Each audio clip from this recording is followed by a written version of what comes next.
Just purchase a hosting plan on Bluehost. Here's how to activate it and get started in under 90 seconds. First, check your email for a confirmation from Bluehost. Click the set up your account button inside. You'll be taken to a page to create your Bluehost password. Once that is really done, log into your Bluehost dashboard.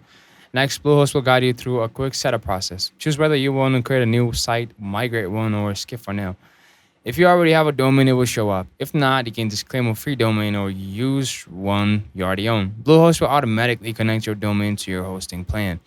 Once you're through the setup, Bluehost will activate your hosting setup WordPress by default, and you will land inside your website dashboard and ready to go live.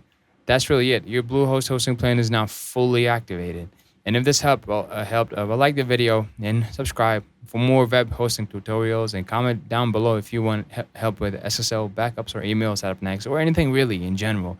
If you just have any topic that you want me to go ahead and make a video on about, link it down below in the video description. And yeah, I'll catch you in the next video. Until then.